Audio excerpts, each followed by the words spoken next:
అందరికీ praise the lord. ఇదైతే 28th day fasting prayer అనమాట.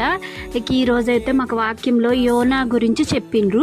యోనా బైబిల్ నాలెడ్జ్ కొంచెం ఉన్న వాళ్ళకి కూడా ఈ స్టోరీ తెలుస్తుంది కావచ్చు, ఎందుకంటే నేను పాపతో చూసిన ఫస్ట్ స్టోరీ అదే అనమాట. అయితే ఇది ఎందుకు చెప్పిండ్రు అంటే మాకు ఎగ్జాంపుల్గా ఆయన భూదిగంతం లోపల వెళ్ళినాక ప్రార్థించిండు.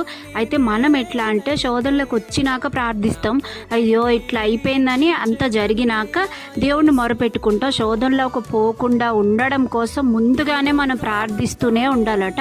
ప్రార్థన ఒక్కటే మన ఆయుధం అని చెప్పిండ్రు. యోనా స్టోరీ అంతా చెప్పి ఈ వాక్యం చెప్పిండ్రు అనమాట. మనం శోధనలోకి వెళ్ళిపోయినాక ప్రార్థించడం కాదు, వెళ్ళకుండా ఉండడం కోసం. వెళ్ళక ముందే మనం మంచిగున్నా ఎట్లున్నా అంటే కష్టం వచ్చినప్పుడు ప్రార్థిస్తాం, అట్లా కాదు. ఇప్పుడు ప్రార్థనలో ఉంటే ఎటువంటి కష్టం అనేది శోధన అనేది మనకి రాదని చెప్పిండ్రు. ఎంత బాగున్నది కదా వాక్యం.